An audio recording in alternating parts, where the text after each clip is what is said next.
the Q&A area for the questions. Zoom also offers you the language of your choice. So I invite you to look at the bottom of your screen. You'll see that little nice little ball like the earth and the world. It says interpretation at the bottom. This is where you would click on if you want French or click on if you want English. So if you're looking to have the English presentation, I invite you to go down to the interpretation section again at the bottom of your screen and to choose the English. If you're experiencing any issues, please message me in the chat at Francis Priest, and then I will be there to support you that way. I would also like to acknowledge the land that we live in, and we're gathered here today. I am here in Renfrew, just outside of Ottawa, in the same area as in Ottawa, in the unceded territory of the Algonquin people. The land that surrounds us is part of who we are, and it reflects our histories. I welcome you from the across vast country that we have here. En français maintenant, alors bienvenue, bonjour à tous. Merci d'être à notre dernière session de s'entraîner en temps de pandémie. On va avoir d'autres sessions plus tard dans l'année, comme dans la nouvelle prochaine année. Les thèmes, on va les annoncer comme que ça va venir. Alors aujourd'hui, comment entraîner votre cerveau comme un Olympien, c'est notre titre. Nous débuterons dans quelques minutes. J'aimerais passer en révision là, quelques petites ordres administratifs avant qu'on commence. Notez que la session sera enregistrée. On va l'afficher sur notre site web à Coaching Through COVID. Alors, les caméras, présentement, oui, sont pas disponibles pour le mettre en fonction. Mais plus tard, durant la session là, des questions et réponses, vous aurez l'option de la mettre si ça vous tente. Notez que Zoom vous permet de choisir la langue. Alors, on a la traduction disponible présentement. Alors, regardez au bas de votre écran. Vous allez voir une balle ronde un peu comme la Terre qui dit interprétation. Alors, cliquez dessus, choisissez votre langue, français, anglais, et le son devrait fonctionner super bien pour ce que vous avez besoin. J'aimerais aussi souligner les terres sur lesquelles on se rassemble aujourd'hui. Moi, je suis à Renfrew, juste à l'extérieur d'Ottawa, sur le territoire non soumis des peuples algonquins. La terre qui nous entoure fait partie de ce que nous sommes et il nous reflète notre histoire. Alors, je vous souhaite la bienvenue de partout à travers ce beau pays. So again, the question and answers is at the bottom. So if you have any questions during the presentation, please write it in there. We will keep an eye on it, but JF will be answering at the end. So alors, pour faire notez encore que les questions, ça va être la question et réponse au bas de votre menu. S'il vous plaît, les écrire là. On va en prendre note, puis à la fin de la présentation, on va y aller et répondre aux questions. Ça se peut qu'on dépasse le temps. Alors, ça se peut qu'on aille un peu plus tard que les 4 heures, mais comme je vous dis, c'est enregistré. Alors, je vous donne juste les petites notices, dépendant des discussions qu'on a, on va peut-être dépasser un peu plus le 4 heures. So, just looking to confirm that we may go a little bit over the 4 o'clock, just in recognizing the possible discussions that we have here. It will be recorded and it will be posted. So if you have to leave early, please, again, thank you for joining us. We appreciate that. And we're hoping that we can gather everybody here today and continue with the great discussions. That is it for me. So Wayne, that would be all yours and we're ready to start. Thank you. Merci, Francis. Welcome all. Thank you very much for taking the time out of your busy afternoon to participate in this last Coaching Through COVID session. On a personal note, I'm thrilled for this opportunity because I've known JF and just for the sake of this little introduction here, affectionately referred to as Junior, and there's a whole long story behind that, but I've known Junior since 2004 when I had the opportunity to coach with the women's national team program for Baseball Canada. And Junior was a student at the University of Ottawa and was also our equipment manager, our PR person, and dabbling a little bit in mental training as well at that point. So to reflect back to then, or from then to where we are now, or where JF is now, is just remarkable in terms of the progress that he's made. So that's the informal introduction. Now I get the pleasure of formally introducing Jean-Francois Menard, who's the founder of Cambio Performance, a company specializing in mental training and leadership coaching. Over the years, he's become one of the most sought after mental performance coaches in the country. His clients are proven winners, Olympic gold medalists, Cirque du Soleil artists, Super Bowl and X Games champions, surgeons, pop stars, corporate leaders. He's a best-selling author. He's a radio personality. And he's also a very accomplished speaker, as you will experience very shortly, who travels the globe to share his knowledge with top performing organizations like the FBI, NASA, Red Bull, Pepsi, and RBC. Folks, please welcome JF Menard. Thank you, Wayne. It's great to go back. Now I feel a little bit old. It's been 17 years already. Thank you, Wayne, so much for the great introduction. I appreciate it. Hello, everyone. Bonjour à tout le monde. Hello, regardless where you are, coast to coast. I'm very happy to be here for two reasons. One, I love talking about my passion. So thank you to CAC for inviting me today. And secondly, and probably more importantly, it's not every day that I get to speak to the Canadian elite sport community. So thank you for connecting, taking some time today and connecting. I really do appreciate it. And we're going to have fun. We're going to be together for about an hour in total. And my goal, I'm a coach, so is to offer you some advice, some strategies, some things to help you out what we're going through right now. So as you know, working in sport is so much fun. Spending time with some of these athletes and these coaches and people like you that are listening right now, most of you are so passionate and motivated and engaged in what you do. It's fun to be part of that community. But on the flip side, it's not easy. It's hard. We have high expectations as a country when it comes to results, when we go to the Olympics or World Championships. And so we got to remember that we as staff have a very important role when we work with these athletes. And if there's one thing I've learned in the past 15 years of my career, from working 5 years at Cirque du Soleil a long time ago, and now working more with Olympic athletes, pro athletes, is that when you work with high performers, you got to be a high performer yourself. Why? Because athletes expect that from us. And we got to remember that, our jobs they're not simple. We're not only coaching, we're not only administrators. It's oftentimes we play a lot of roles, and we have, personal stuff to manage as well, with families, kids, other responsibilities. And especially in COVID times, like, our worlds have been completely flipped. So this idea of self-care and finding ways to still stay productive and efficient, working from home or having to work in, training environments that are completely different, it's not simple. And so for the last year, I've been very privileged to be around people that have been very productive, very efficient, from doing some really simple stuff. And I want to share that with you today, especially for the ones, we're all busy, but this is an Olympic year, Summer Olympics, and also 6 months later is the Winter Olympics. So we need to take care of ourselves, because in the end, we got to remember that we also perform. And this is something we don't talk enough about in elite sport. We put so much focus on the athletes, and the athletes are so ready to peak at these World Championships and Olympic Games.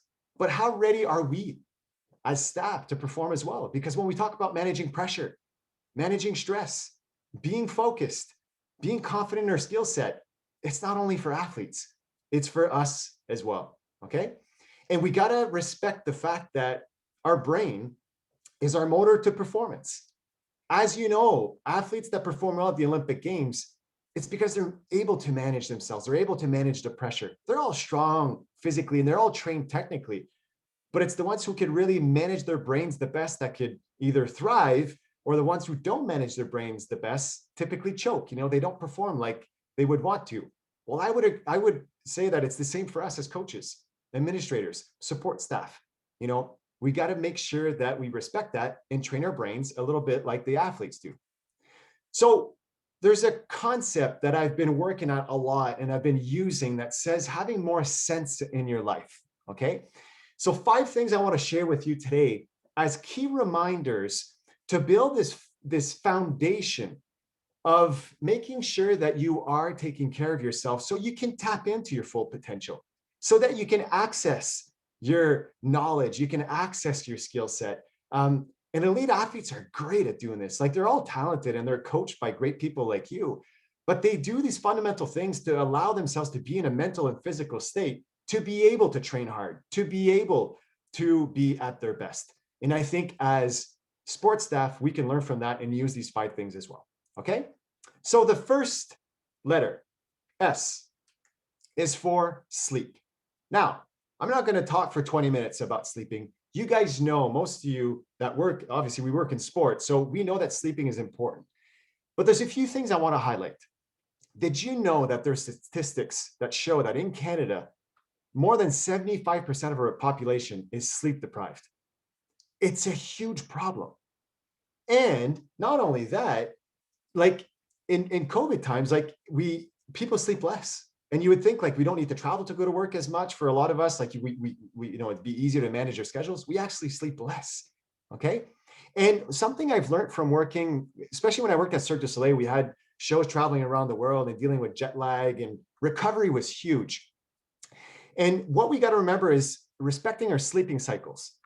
A lot of you know that sleeping cycles are an hour and a half. And that's why we are suggested to sleep at least 7.5 hours or 8 hours to make sure we complete those 5 sleeping cycles. So if you sleep 6 hours 45 or 7.25, try to stretch that a little bit more to make it 7:30. Okay. And ask yourself, how many times a week do you get up fully rested? Think about it. We expect our athletes to get up every morning to be fully rested to go train. How many times do you get up a week and you feel fully rested? From working with a lot of great athletes like Kingsbury mogul skiing and Maura Virtue and figure skating, they slept a lot, and they still do, like 9-10 hours a night. And what's really particular about these athletes, and you guys know some examples of athletes like this as well, they prioritize sleep. They don't see sleep as a bonus if they have time to do it. They plan sleep in their schedule, and then they work around that. They respect it. And the secret weapon, as we know, to be very, very, focused and connected is, training hard is important, but recovering harder is the secret weapon to a lot of these athletes. Here are other examples. I found this on the internet. This is really interesting. Someone like Roger Federer sleeps 11 to 12 hours a night. Isn't that unbelievable? Usain Bolt, 8 to 10 hours regularly. LeBron James, half of a day in bed. He sleeps 10 to 10.5 hours of sleep during the night, then takes a big nap midday. Now, there's exceptions to every rule, okay? Apparently, Tiger Woods sleeps 4 to 5 hours a night. But we know what else he does at night, right? And we won't get into that today, but there's exceptions to every rule. But let's follow the other examples. And to make sure that we are energized, sleeping is so important. Now, think about this. When you sleep well, how do you feel the next day when you get up? Energized. You're ready to attack your day. Do you need to force yourself to focus? It just happens automatically. And the flip side, when you're not sleeping well, you feel sluggish. We're irritable. We're problem-based thinking more than solution-based thinking. And we're discouraged even before the day starts because we're telling ourselves this is going to be long. So here's a short clip, a short video about a minute and a half that's going to give you a little bit more science behind the sleeping. And then we'll debrief on this afterwards. Here we go. Sleep is vital for keeping your brain functioning and your mental health sound. Don't believe me? Let's take a closer look. As you drift off, the electrical activity in your brain changes. Alpha brainwaves give way to the large, slow theta and delta waves. But your brain isn't shutting down. In fact, when you enter rapid eye movement or REM sleep, your brain is just as active as when you are awake. When you sleep, your brain sorts through the memories you formed during the day and strengthens the important ones in a process called consolidation. Scientists think the brain does this by replaying memories. When a new memory is formed, your neurons fire in a specific pattern. When you sleep, your brain replays those patterns. If you can remember a gift you got on your 5th birthday, thank the restful nights that followed. A good night's sleep has immediate benefits for your mental health, too. Not getting enough quality Z's can make you feel sluggish, and impair your memory and concentration. Longer periods of sleep deprivation can make you more irritable, angry, and stressed out. That's because poor sleep impairs communication between the part of the brain that deals with planning and self-control, the prefrontal cortex, and the brain's emotional center, the amygdala. Those brain regions work together to keep your emotions in check. When they're out of sorts, so are you. So there's a few things in this video that are really important. We're going to talk about brain waves and the amygdala and the prefrontal cortex a little bit later in the presentation. But when we talked about memory, and you think about, especially a coach that needs to take decisions on the spot, and sometimes, like, we don't have much time to reflect. Just sleeping better, making sure you have that quality sleep, will allow you to process information a little bit better to make those right decisions. Okay? You don't even have to force it to happen. This is interesting. There's some recent studies that show that someone that sleeps less than 6 hours on average is about the same thing as being influenced by 4 or 5 or 6 alcoholic beverages. Okay, so think about it. If you don't sleep more than 6 hours regularly, when you're driving, from a concentration standpoint, it's very similar to being intoxicated. And then when I read that, I was like, wow, I mean, that is powerful. So just to keep that in mind. Now, as a coach, I can't go on without giving you at least a few tips. And I've got to say that I've learned a lot from sleeping from working with athletes, but I learned a lot from sleeping working at Cirque du Soleil. The reason is some of these artists would perform 400 to 450 times a year. And to manage their energy throughout the year, sleep was the secret. I mean, if you didn't sleep well, there was no way you could perform that much. Okay, so I want to share you 5 things to keep in mind to make sure that your sleep becomes a little bit better in terms of quality and is controlled a lot more, so you can make sure that you have it regularly. Okay, so this is super interesting. The importance of having a routine. There was one elite athlete that I worked with a few years ago that treated sleep as a performance. And I thought that was brilliant. And if you think of what we do the most in a day, sleeping is probably the thing we do the most. We're supposed to spend at least a third of our lives sleeping. So it's a very important performance. If you think of an athlete, before they're about to perform a competition, they have a warm-up routine that they go through to get ready to put themselves in a mental and physical state to be ready for their performance. They'll never go from being cold, it's like a switch, just turn it on and you can perform. It doesn't work that way, okay? The same for us. If you're doing some work, you're calling some people, texting, doing, some work on the computer, and then you expect just to go to bed right after, it's like a switch. You think you can be on and just put it off. See it as a dimmer instead.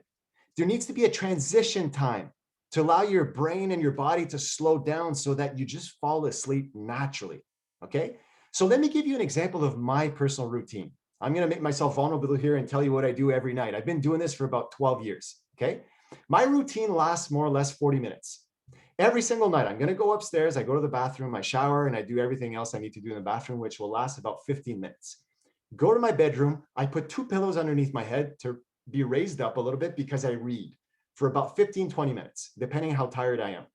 I have a light that's projecting light only on my book, not in my eyes. What I'm waiting for is the first signal that my eyes close the first time. And that says, Jeff, you don't have much time left. And then I'm waiting for the second signal that my eyes close again. I put my bookmark in my book. I don't even question it. Put it on my night table, take that second pillow, put it on my left, turn that light off, put my left hand underneath that pillow underneath my head. I wrap my right arm around that pillow, and within a minute, I'm out. I don't remember the last time it took me more than a few minutes to fall asleep. Is it magic? Not at all. But it's a routine that I believe in that it sets me up to become in a mental and physical state to just fall asleep. And athletes know this. They respect routines. And some of the best sleepers that I work with, they all have routines like that. Okay. So think about the way you manage the last 30, 45 minutes before you go to bed. Go to bed at the same time. Okay. Your body likes routine in terms of a preset routine to get ready for bed, but also in terms of knowing what time you go to bed and what time you wake up. We like that. It gives a rhythm in our day so we can really set ourselves up better to fall asleep when it's time to sleep. You know this, avoiding screens, okay? But how come we don't do it? There's a few reasons, I would argue. One is that we don't manage our environment properly. Do you really need your telephone in your bedroom? Probably not. Do you need your iPad and watch TV in your bedroom before at night? Maybe not as well. So think about your environment, and do you access screens before going to bed? Because what the light does to your eyes, as you probably know, we release melatonin later in the evening to slow ourselves down. And the light that's projected in our eyes mixes up in our brains in terms of, is it daytime or is it nighttime? So that will affect how we feel. And the second thing that's bad about screens is that most oftentimes when we're looking at screen, okay, we're projecting information in our brains. If you're answering emails, texting, reading some stuff that will activate your brain, that's the last thing you need, because you need to slow down, right? So screens, please stay away for at least 45 minutes before you go to bed. This is an interesting one. So there is a Cirque du Soleil artist, probably one of the best jugglers in the world, that once a week or once every 2 weeks, he would sleep around the clock. Because we know that to have that 8 hours every night, it's not always easy. And as a father now of 2 young kids, I've been using this and it's awesome. So I put them to bed at around 8:30, and they'll go to bed right after. And sometimes I'll sleep like 10 hours that night, or 10 and a half hours. And what that does is that it just resets everything. And you might think, yeah, well, that's boring. You know, you want to watch a hockey game at night, or, you know, go on Netflix, and you're right. I mean, it'd be fun to spend some extra time with your partner. But when you wake up the next morning, you never regret doing that, because you just feel like you can take on the world. It's just because you really needed it. And you never really understand how tired you are until you're fully rested. That's what's interesting about this concept. When we're tired, sometimes we don't even realize it. But when we're rested, that's when we realize that we needed it. And make it a priority. Don't treat sleep as a bonus. And never, ever congratulate someone for being tough because they went to bed late and, you know, they worked on something and, you know, they're sending emails at 1 a.m. That's not a good idea. Don't treat it as a medal of honor, okay? Prioritize it and then work your schedule around that. And there's a reason why sleep is the first S of the 2 S's in this word, and the word sense, and making sure we have sense in our life, because I think it's the most important. E for energy management. Okay, so for years we talked about the importance of managing our schedules, you know, making sure that, you know, we put meetings at the right place. And listen, managing schedules is not good enough anymore. We are so connected with technology now. We're on all the time, you know, and to think that you're going to work from 8 to 4, some of you that can still do that, that's awesome. But the reality for most people is we don't do it anymore. So you got to think more about managing your energy throughout the day to make sure that your tank is full most of the day. And you might think like, well, how is that possible, right? Because if we compare ourselves to a telephone, and I like this metaphor, you plug your phone during the night, you start using it during the morning, it's at 100%. When you use your phone during the day, it's only going one way, right? It's going to deplete. And think about it. Whenever we get to like 15%, we'll do anything to find a power outlet to plug our phone, because we got to live with our phone. We can't live without it, right? But do we do the same with our internal battery? Are you ready to do whatever it takes to make sure that you are never depleted and that you have the energy to be just as productive at 5 in the afternoon than you were at 8 in the morning? Okay? Because the reality is, whoever you're dealing with later in the afternoon and the evening deserve just as much of you than whoever you were dealing with that same morning when you were fresh. The secret to this is taking breaks. Now, you know this, and you know, I've been doing a lot of work in the corporate sector for about 6, 7 years now, and I started doing a little bit of research and some studies with some of these companies. 98% of people will say that taking breaks is important, but only 10% say that they do it. So there's a problem. So when I saw that problem, I said, okay, well, I'm gonna ask some questions to find out why. How come people say it's important, but they don't do it? How come? 3 reasons that come up regularly. 1, people see it as a waste of time. We're still stuck in this mentality that more effort, the more we're on, the more we're gonna get done. It doesn't work that way. It's impossible. You can't be on from morning until evening without stopping and expect to be just as productive in the evening. It just doesn't work that way. Secondly, people will say that they're scared of being seen, that they'll be perceived as a sign of weakness. I'm not a great employee, or I'm not a great coach because I have to step out once in a while. Well, it's not a sign of weakness. I would argue that making the decision to take a break is a sign of strength, because you realize that by doing this, you're going to stay energized and productive during your day. You know who are the best breakers in the world? Smokers. They break every hour, hour and a half to smoke their cigarette. Now, I don't encourage people to start smoking, but they are great at doing it. And if even I think of people that I know very well that are smokers, they're so chill and relaxed. It's not because of the nicotine. I don't think so. I think it's just because they break regularly during the day. Thirdly, a lot of people will say that they don't know what to do during their break. We're going to talk about that in a few minutes. There are simple things you can do that have a significant impact, short amount of time, but a big impact. And we'll get to that in a few minutes. Now, I don't know if you've ever seen this model. And, you know, in the world of sport, we use a lot of diagrams and metaphors to explain stuff, right? Like when we explain stuff to athletes, we'll take a board and draw some stuff. So I wanted to show you a model that was produced by a guy called Tony Schwartz, who's done a lot of work in the sport world. This model has completely flipped the way I manage myself and the way I work with my clients when I talk about energy management. So I want you to focus on the vertical axis to start with. So whatever is above is what requires a lot of energy. Okay, so we need to be energetic, or we do have a lot of energy when we are in these states. Up there, below is a low level of energy. We don't have much energy, or whatever we're going to do doesn't deserve a lot of energy to do it. Whatever is on the right, so negative thinking.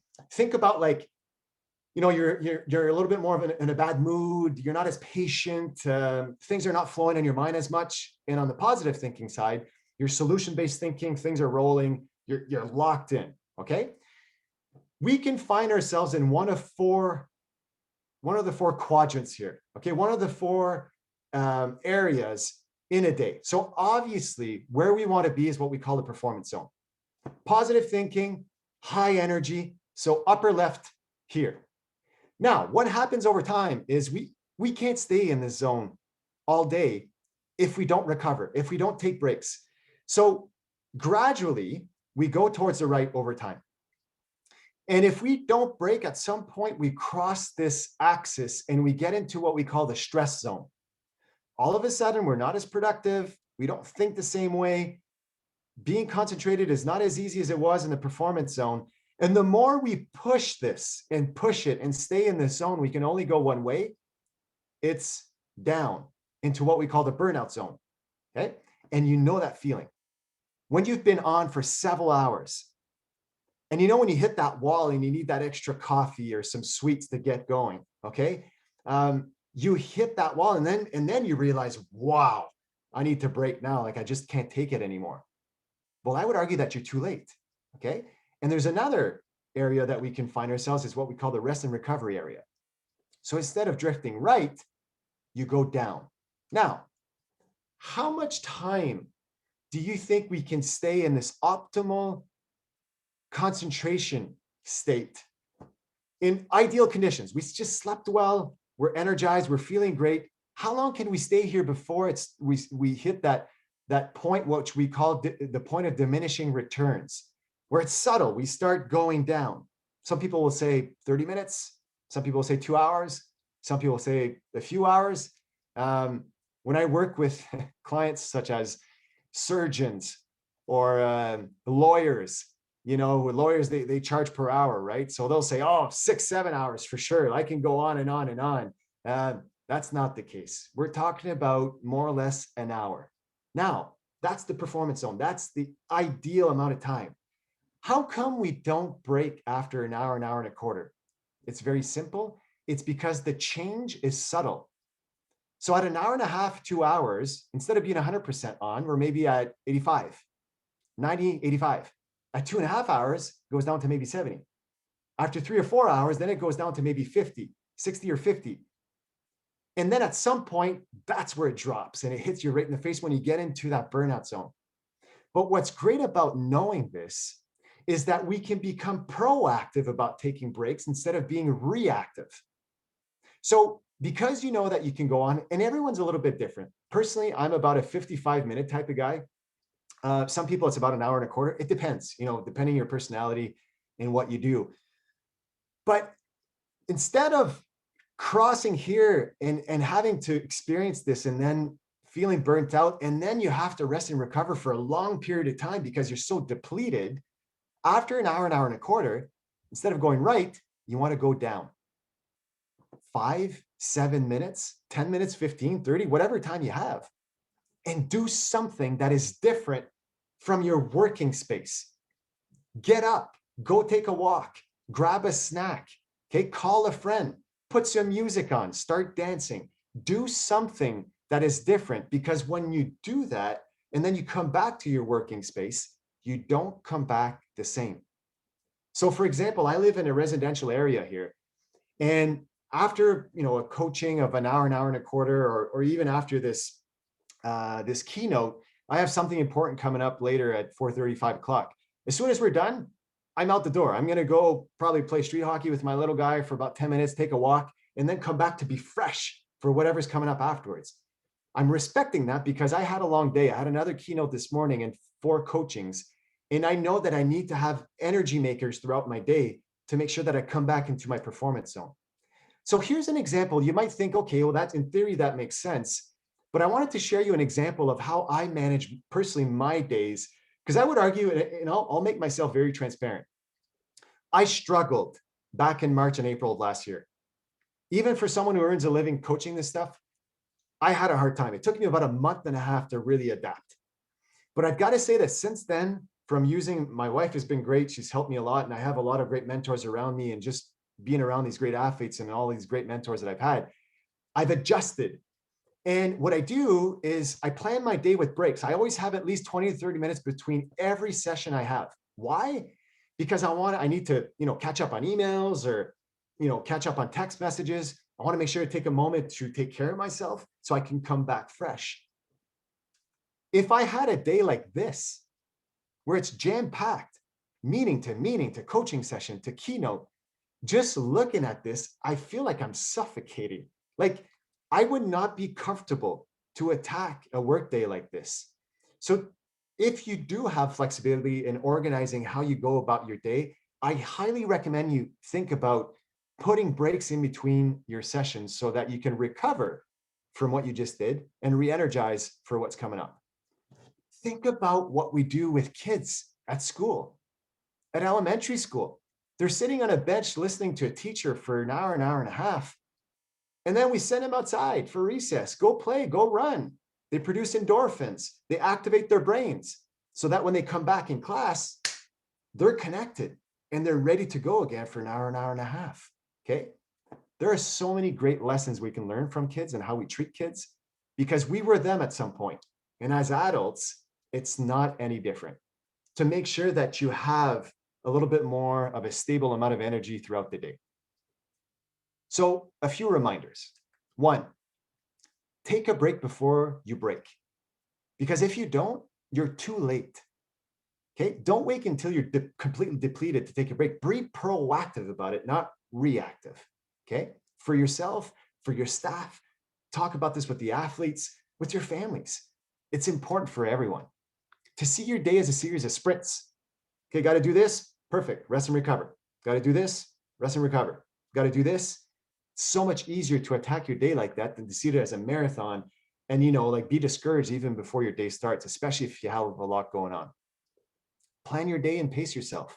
I always use the metaphor of negative splits for those of you who work in aerobic sport, to plan your race so that the second part of your race is just as quick or faster than the first part of your race. It's kind of the same thing, but over a day and over a week. You need a plan and you need to manage to pace yourself. And I'd like to finish with this. If you choose not to break, you're actually choosing not to be the best version of yourself. It's our choice, okay? And for people who are listening to me right now, just as a little, I want to share with you something that I've worked a lot on with some of these corporate companies I've been working with. The reality is we have a lot of meetings that we go through in a day, and typical meetings will last an hour. And we have these meetings back to back to back to back to back. The ones who are managing these meetings, typically you can do the same meetings in 45 or 50 minutes. Don't use an hour. Use a little bit less time to leave a transition moment from that meeting to the next one. Because if you go from one meeting to another and you just, clicking leave on one and then accept the next, you don't have time to rest and recover and to be totally fresh. And meetings are so important. We underestimate the value of meetings. There are moments where we can work as a group, share our opinion, make a difference. And if you go into a meeting in a mental state that's not optimal, well, you're not the best version of yourself. N for nutrition. Okay. Nutrition, why? Because we need to understand what our brains use as fuel. And we got to remember that, the quality in is going to determine the quality out. And that's one great thing about athletes is most of them are great eaters and they eat healthy. Why? Because they know that if they eat the right stuff, they'll have the proper energy they need, but also the better they eat, the better they're going to perform. Same thing for coaches and administrators, for people like us, same thing, okay? And our brains use carbohydrates. It doesn't fuel on fats or proteins, which is great, so you feel full, but carbohydrates and water. And I'm not talking about, pure sugar. I'm talking about, fruits and veggies and high grain type of stuff, nuts. And keep in mind that whatever we have around us, we're going to eat, right? So think about what's around you. And what's great about this pandemic for a lot of us that are at home, there's no reason, no excuses for not eating well. The kitchen's right beside you. So you can organize what you eat the way you want. And who are the best eaters in the world? You might think, well, it's probably some of the best athletes. And yeah, they're great eaters. These guys. When do babies eat? They eat when they're hungry, which is every 2 hours or 3 hours. And if you think as adults, the way we manage our days with meals, eating 3 big meals without snacking makes absolutely no sense.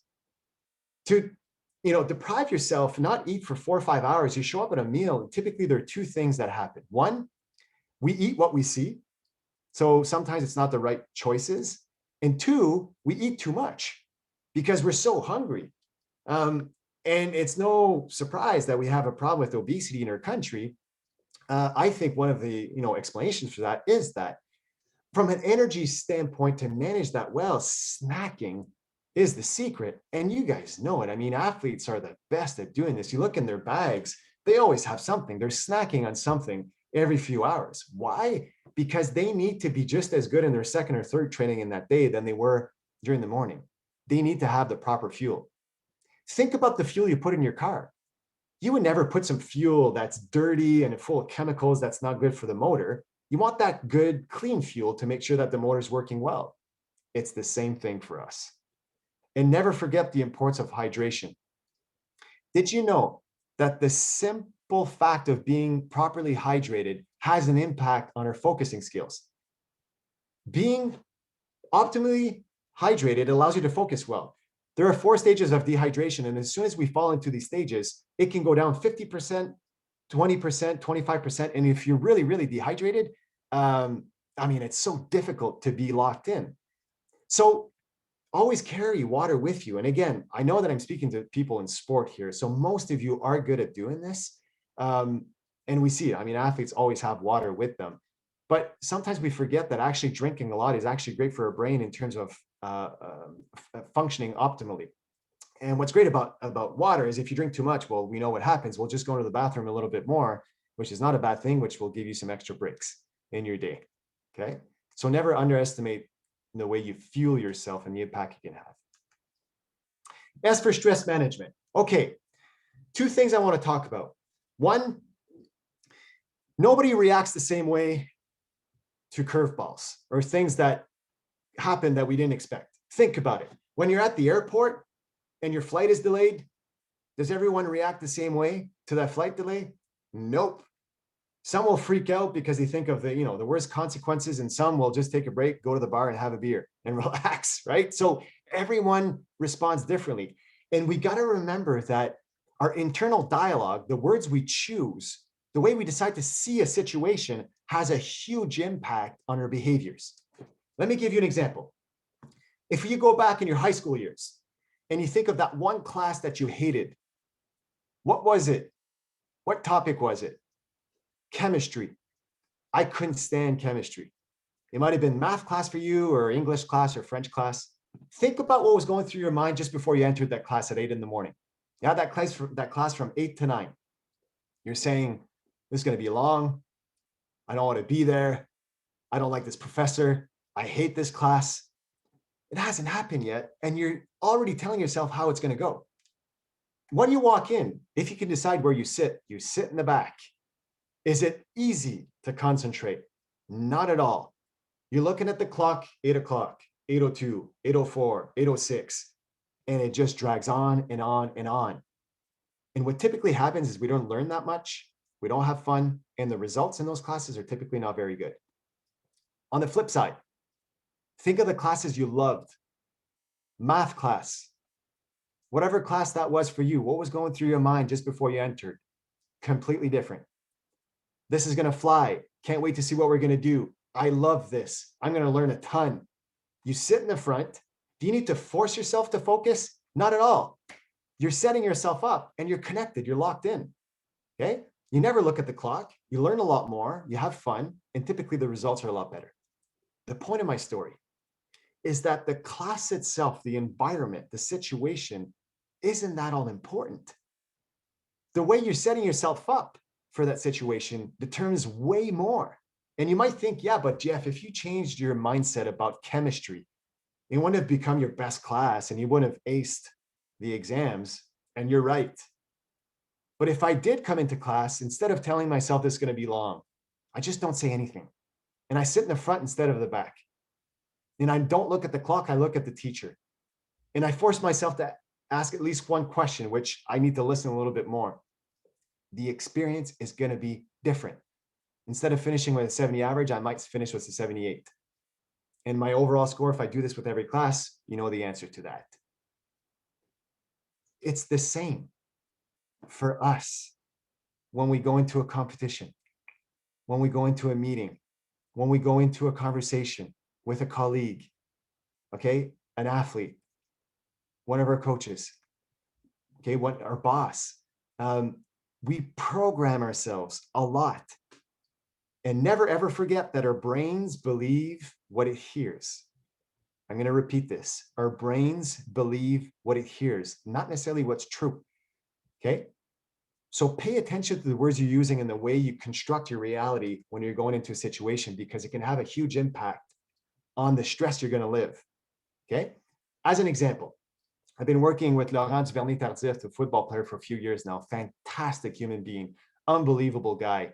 And getting ready for the Super Bowl last year, for you that are football fans, there are 2 weeks off between the semifinal and the playoffs and the Super Bowl, which is a lot of time to think. So it's so easy to be negative and to see the Super Bowl as threatening, like I can't make any mistake. It's our only chance. You got to be perfect. So we talked a lot about this idea of the pleasure of the game must remain greater than the pressure of the game.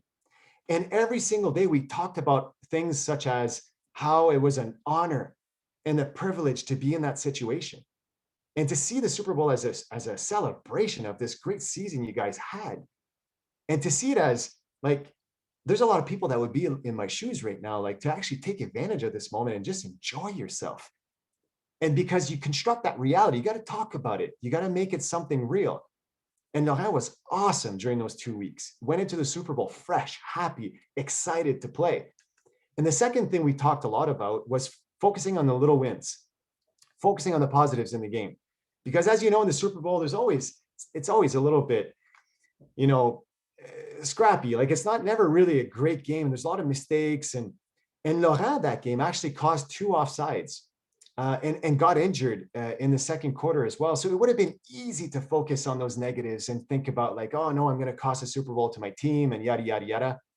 He was awesome and paying attention to these little wins throughout the game, this great little block, that moment I took to encourage one of my teammates, or in listening to my coach and adapting my play based on what he told me, all these great little things. Well, in that fourth quarter, after those negatives and paying attention to a lot of these positives, Laurent probably played his best quarter of the year. And we'll never know how much his personal performance, individual performance, helped the team win the Super Bowl. But one thing's for sure, Chiefs were losing by many points in that fourth quarter, and Patrick Mahomes, the quarterback, was able to come back and win that game. And Laurent's job is to protect the quarterback. So never, ever forget that celebrating little wins is crucial. And especially when we talk about managing pressure, managing stress. We are so good at catching ourselves being bad as high performers. I encourage you and challenge you to catch yourself being good just as much or even more, because we fuel on accomplishments. And the second thing I'm going to talk about is mindful breathing. I can't talk about stress management without talking about this. And we know that athletes use mindful breathing, right? We think about a basketball player just before a free throw, soccer player just before that penalty kick. Why do they do that? Because it allows us to slow down those brain waves, to release muscular tension. It allows us to go from our limbic system that says you're going to miss, you're going to miss, you're going to miss, to no, this is what you got to do. Low right corner, you'll be fine. It allows us to be in the present moment because we never breathe in the past or in the future. We always breathe right now. Okay. But how come we don't do it? It's a little bit like taking breaks. We know this is important, but we don't do it very well. And I'll get to that in a second. So let me give you an example of an athlete that does this very, very well. So Max House-Perot is a pro snowboarder that I've been very privileged to work with for several years now. And this guy does big air competitions where he can jump 80 feet in the air and travel 115 feet in distance, do 3 or 4 backflips, and spin 4 or 5 times and land on a slope that's 40 degrees on a snowboard. I highly encourage you don't try this, okay? It's very dangerous. But Max, when he's on top of that course, will focus on his breath to make sure that it's the smart part of his brain that's operating. So he's thinking about what he wants to do instead of what he wants to avoid. So let me show you a clip of a performance he did back in 2019 when he actually came back from chemotherapy 2 months after living his last treatment at the X Games in Norway. Here we go. Well, just 2 months removed from his final round of chemotherapy, now setting foot on the biggest snowboard contest in the world. You would think that's already a win, but with Max Perot, nope, who's won this event 4 times before, he's thinking gold. With the Cap 16 like that, he is well on his way. Oh my goodness. So that was the first of his jumps, and then he jumped a second great jump and ended up winning the gold medal only 2 months after recuperating from chemo treatments and going through cancer. And mindful breathing, not only in that moment, but in any moment, a stressful moment, is great. It's so key, but you got to train it. You can't just use it in stressful moments. You got to train it regularly. So I want to show you, because you've seen this and you say, okay, I understand for athletes, but how can we use this as staff? I take 7 to 8 minutes a day. 7 to 8 minutes, 7 to 8 times a day, where I call them my timeouts. The same way that a hockey coach will take a timeout at the end of the third period to make his players, relax, calm down, to make sure the strategy is right so we can go out there and play again. I take 30, 60, 75 seconds, 8 times a day, where I just focus on my breath between sessions, between coaching sessions, to make sure that I flush what was going on and I'm totally locked in and attentive to whatever is coming up in front of me, okay? And I want to show you, I'm going to take 30 seconds right now and just show you what that looks like. Here we go.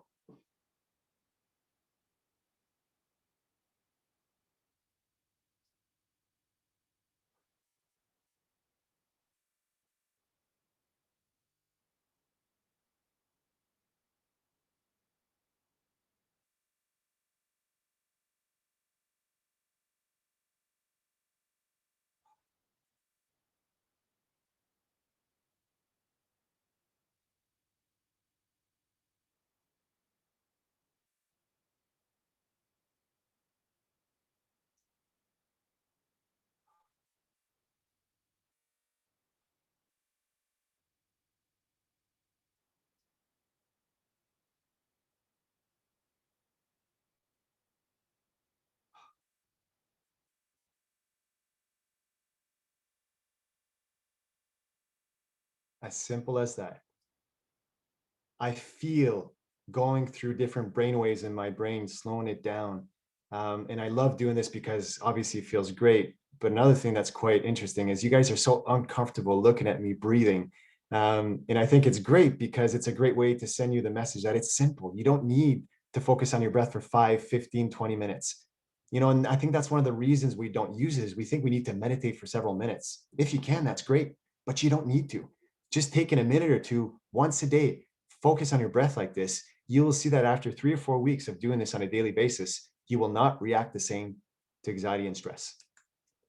To finish off, exercise. Now, the great thing about this is I'm speaking to people in sports, so I don't need to talk about this for very long. But I wonder if you guys were like me, where back in the day when I was competing in several sports, I needed 2 to 3 hours to train a day. And when I converted into a professional and having my own business, and if I didn't have 3 hours in my day, I just wouldn't exercise. I wouldn't train because I saw it as it's not worth it. And we got to remember the benefits of minimal amount of exercise, and as simple as walking. Like, when's the last time you took a 5-minute walk and after you told yourself, well, that was a waste of time, like I shouldn't have done that? We never say that. And it's, exercising and just walking is probably one of the best things we can do as an antidepressant, and really, releasing those endorphins and making us feel great and fresh. And most importantly, I love this image. And I actually keep this on my desktop and I refer to it once in a while. This is, there's some studies that were done at the University of Illinois about 10 years ago with brain scans of people sitting down and then exercising. I mean, look at this. We're not made to sit down for several hours. What actually happens to our brain when we're sitting down for several hours is our brains are falling asleep. And just taking a brisk walk will activate that.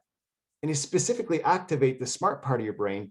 So I highly encourage you, any moment that you don't need to be sitting, such as a phone call, do what I call a walk and talk. The conversation will be even better if you're walking when you're talking, because your brain is not the same, okay? Any moment you can get up and just take a walk, even if it's 2 minutes, 5 minutes, 10 minutes, take advantage of it. And the great thing about this is if you do it 2 or 3 times during the day, you stimulate your metabolism throughout the day, and it allows you to have several breaks, okay? And several moments where you produce those endorphins. Okay, I want to finish with this. I have a personal why that I remind myself every single morning. And I want to share this with you because I think my why will probably be relevant to you because you work in sport as well. Every single morning, I remind myself that I have the privilege and the honor to help people achieve their dreams. And I encourage you to have your own why and to pay attention to this and to realize that we are so privileged to work in elite sport and to be around these people that are so passionate. And I mean, it's crucial to know why you do what you do.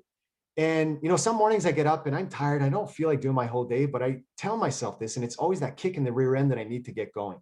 And to never, ever forget that you guys are in a field, you have a job where you're actually, like me, helping people achieve their dreams. And it's not anyone that can say that. And that's truly special. So, Francis, you tell me, I kept a 2.5-minute video that goes with this why that's actually very, very powerful. And I can play it now or not play it and go straight to Q&A. So you let me know. I think it could be valuable if people are interested in this video, or we can send it. It's a link on YouTube. So you let me know what you think would be better to satisfy this. I'm hearing the vote as a video. So go ahead for the video. And I've got about 5-6 questions lined up, and then we'll continue with the questions. Perfect. I think we're good. All right. Thanks. So let's go to this video. Someone is going to tell you why the why is important, and I'm just going to let him do it. Here we go. This is called How Do I Know? And a lot of times when people hear the phrase, how do I know? The next thing they say is what? How do I know what? But the key really isn't to know what. The key is to know why. Because when you know your why, you have options on what your what can be. For instance, my why is to inspire people to walk in purpose. My what is stand-up comedy. My what is writing books. My what can be going out with some friends to eat. In fact, another what that has moved me towards my why is a web series that we have out now called Break Time. So every Wednesday at 3 o'clock, you should subscribe to the channel. We do a series called Break Time on YouTube. So 3 o'clock, we drop a new episode. One episode in particular, I'm about to show you a clip to. We were in Winston-Salem. So break time, this is how it works. I travel the country, I do stand-up comedy, probably an hour, hour and a half at an event. And in the middle of my show, I'll just sit down and start talking to the audience. And funny just happens. Or I'll meet somebody who's really interesting. So I met this one guy, and he said that he teaches music at a school. I was like, all right, you teach music, you know, can you sing? And then I'm just gonna show you the clip. Check it. So you're a musical director. Cool. Yes, sir. All right, so let me get a couple bars of like Amazing Grace. Can you do the first part of that? Go ahead. Amazing grace, how sweet the sound that saved a wretch like me. Wow. That bro could sing. You know what I'm saying? All right. Now, what you give me the version is if your uncle just got out of jail, you got shot in the back when you was a kid. I'm just saying, let me see the hood version real quick, if you know which version I'm talking about. Just see if that exists. Let me see what you got. Amazing grace, how sweet the sound that saved a wretch like me.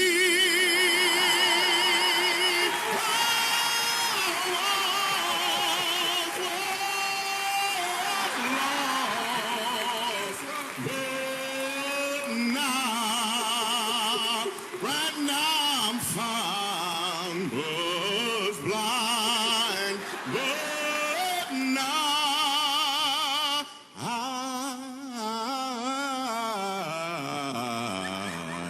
I see.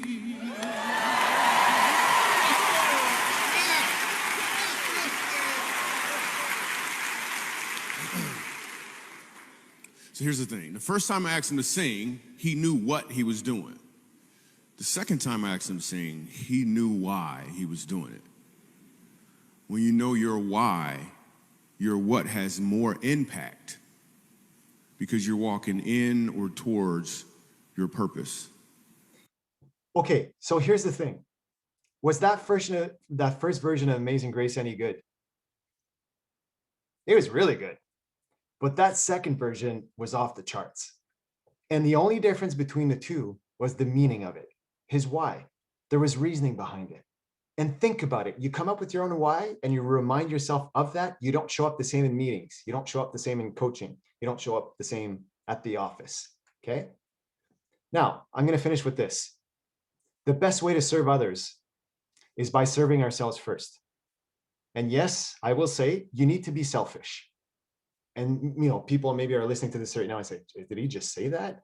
Because as Canadians, especially Canadians, we're told to help others before we help ourselves. If we want to be a high performance culture in sport and dominate at these Olympic Games and other great competitions, and as staff, we want to help these athletes perform at their best, and if we want to help our kids, our partners, everyone around us, we got to take care of ourselves before we take care of others. Just like they tell us how to use the mask in the plane. You can't help someone else if you don't help yourself first, right? Okay, so I wrote a book last year called L'Olympien au bureau in French, and the English version just came out a month ago called Train Your Brain Like Olympian. So basically, it's mental training stuff that I do with athletes, but I transferred it into the workplace. So for people like us. Typically, when I present in person, I give out some copies at the end. So I give out 2 copies in the crowd, but technology has not allowed us to do that through the screen yet. So the way I do it is if you add me on Instagram or LinkedIn within the next 2 hours, I'm going to log on in 2 hours and see who was added. And I'm going to randomly pick 2 people. And then I'm going to tell you that you were picked. And then you just send me your address. And then I'll personally sign these books and send them to you. So I'm also on Twitter and Facebook, but it's just going to be easier to manage through LinkedIn and Instagram. So, and for those of you who don't win, well, you can find those books a little bit everywhere online and in bookstores. So I want to just finish very quickly by saying thank you very, very much for being there. And it is truly, truly an honor for me to speak to you guys. You know, it's sport is such a great avenue for so many things. And now it's been almost 10 years that I work in elite sport in Canada. I've met so many great people and so many great, you know, adventures that I've lived and experiences. So thank you for what you do for our country, for our athletes. It's highly appreciated, and we don't get enough credit for what we do, because it is tough what we do, even though it's fun. So thank you. Merci, JF. We have a few questions lined up, so we're still going to continue. I know we're going over time. We probably won't go too much over time. And if ever we don't get a chance to finish all the questions, I will ask them directly with JF, get something in writing, and then send it back to you. Alors, on a encore quelques minutes. On va répondre aux questions. Si vous voulez les inscrire dans le pod de questions et réponses. Si on n'a pas le temps de tout finir, je vais les écrire puis je vais les envoyer à tout le monde. Francis, Alors, another thing we can do, sorry, I'm cutting you off, but I've done this before. I can actually produce a short video in the next few days based on those questions. I can answer the questions, and you guys can you can send that video to the participants afterwards. C'est So beau. I can answer written, but I don't mind taking 20 minutes to answer these questions verbally. C'est beau. Okay, so we'll see where we go, and then we'll go from there. So 3 questions to start off, all related to sleep. So you've had lots of interactions. I don't know if you've been able to see as you go. A lot of great feedback and reactions with everybody. The first one is, in regards to sleep, how do you manage to wake up? So a few questions on that. So how do you manage the waking up part of it? Like, you understand the going to bed, but how do you switch it around? Okay, so a few things. Snoozing is not a good thing. Snoozing is only temporary comfort. Think about it. If you snooze 4 times, more or less 10 minutes per snooze, that's an extra 40 minutes. That means you can afford to get up 40 minutes later if you're snoozing, right? So I would rather you sleep, finish that deep sleep, finish that sleeping cycle within that 40 minutes instead of snoozing. Because what you're doing is just, you're falling back asleep, you're waking up, you're falling back asleep, you're waking up, which is not very good. So think about this, you know, the maximal time you need to get up, and get up at that moment. And the second trick I will give you is what I call the 10-second rule. Get up right away. If you wait more than 10 seconds in your bed, it gives you time to think of excuses to stay in bed. If you put your alarm for 7 a.m., there's a reason why you put that for 7 a.m. As soon as you hear it, and what I suggest, don't turn it off. Get up, go to the bathroom, then come back, and then turn it off. Because once you're up, you're not going to get back in bed. Okay? So no snoozing, if possible, and follow the 10-second rule, and get going. Stimulate your senses. As soon as you see some light, you hear some noise, you start moving from a physiological perspective, you start, you know, getting that blood flow going, you're going to wake up and you're going to start your day. C'est beau. Merci, JF. Another one on sleep. Does the red light affect signals as well? You talked about the light difference there in terms of when you're getting ready to go to bed. So someone was asking, if I use a red light, do I have the same impact in terms of slowing down that melatonin before you prepare to sleep? It's a great question. I'll be very honest. I'm not specialized enough in that type of stuff to answer that question correctly. What I would do say though is, you know, a lot of these people will say like, well, I have glasses that block, you know, the light, and, you know, I have this option on my telephone that blocks this specific type of light. Listen, these are all filters, but in the end, it's not really taking care of the problem. Just eliminate some of these things instead of like trying to patch them. So unfortunately, I don't want to get into the red light type stuff, because I'm not a specialist enough about that. But that's what I would say in terms of managing projecting light into our eyes. C'est bien, merci. The other question is, hey JF, I'm curious what habit formation strategies you have for helping athletes make some of these tips stick. How do you make these stick in terms of what you've talked about, the habits? Yeah, well, a few things. I like the strategy of having like a veteran or an athlete they admire talking about this stuff. You know, athletes, it's so interesting. Like if I'm working with an athlete, let's say a young skier, and I'm talking about them on how mindful breathing is important. Like they'll listen to me and they'll probably start doing a little bit. But then if they hear this athlete that they admire, even if it's in another sport, that talk about how they meditate and stuff, and then they'll come back to me and say, oh my goodness, that athlete does that. Like, I guess it's important.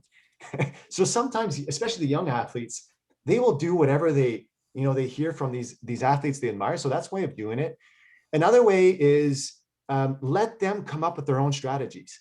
So for instance, like if an athlete will come up to me and say, Jeff, last competition, I was a little bit too nervous before I competed. What do you suggest I do next competition?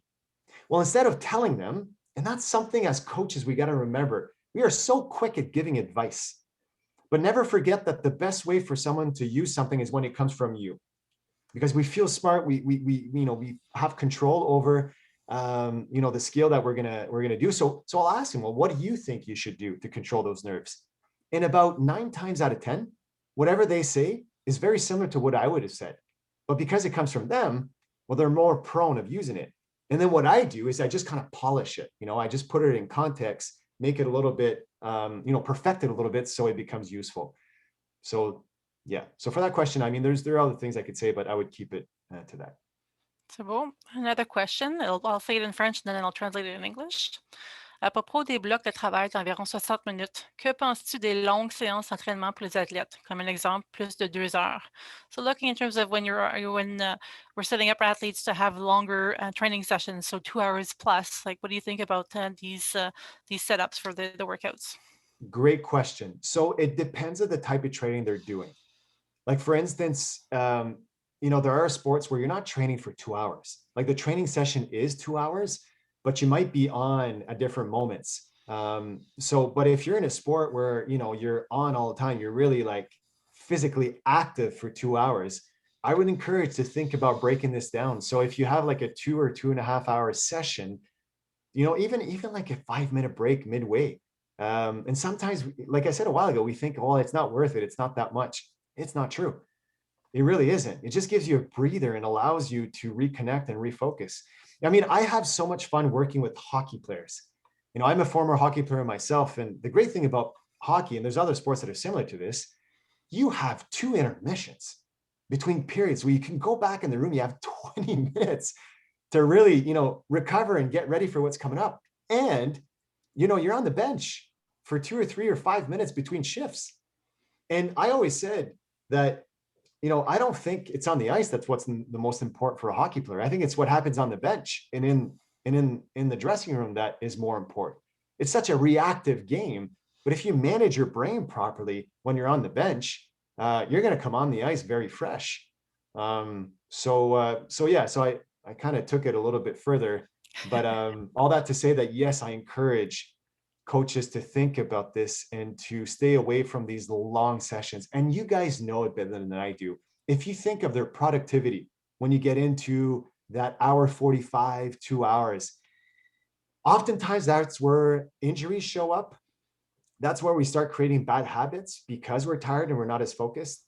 And never forget that you don't need to train for 2 hours sometimes. Probably what you're trying to do when you do take that break midway, you might only need an hour and a half to train whatever you're trying to perfect. But you got to try it to find out. Bon, merci. Russ, I think you have a question. Did you want to go ahead? You can unmute yourself.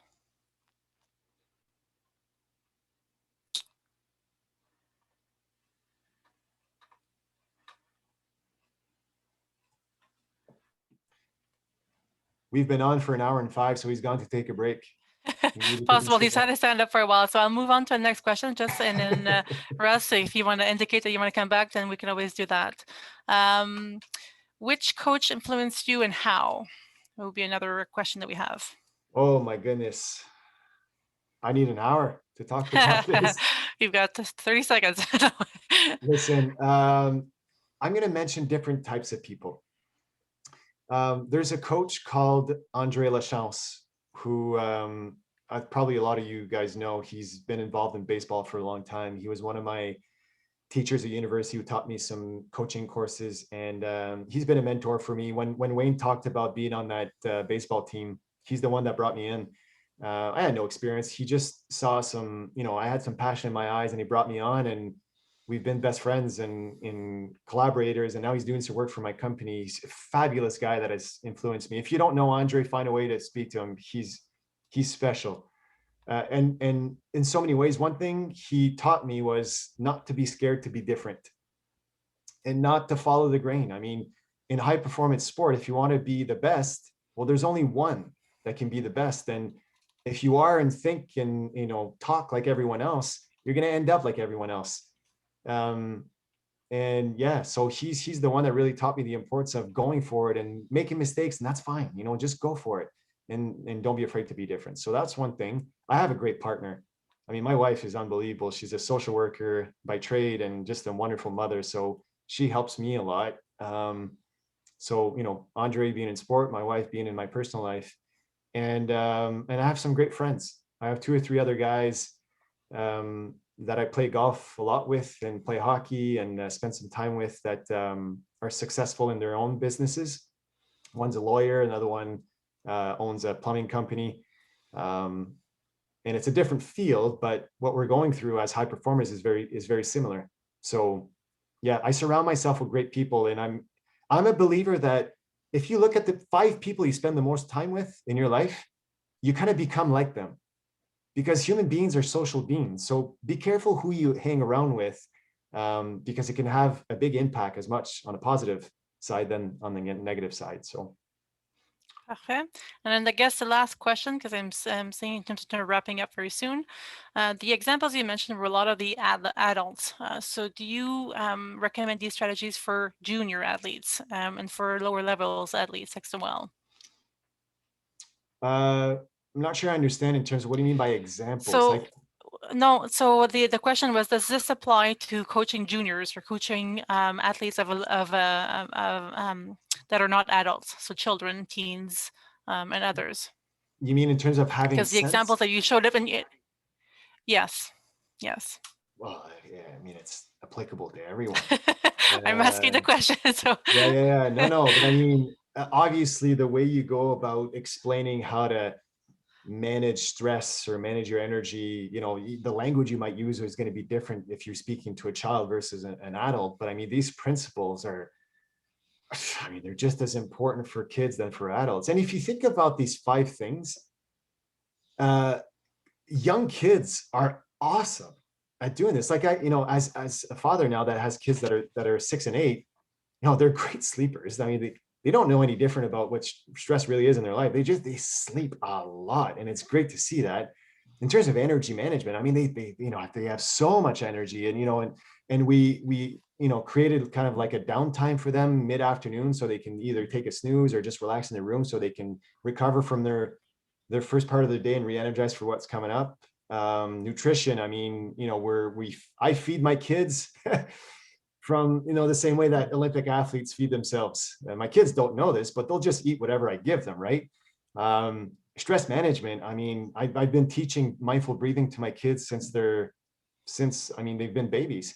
And if you think like biologically, babies are the best breathers. You look at their bellies and the way they breathe, they're unbelievable breathers. And as we grow older, we suck at it. We don't use it as much, right? So we have to train it again.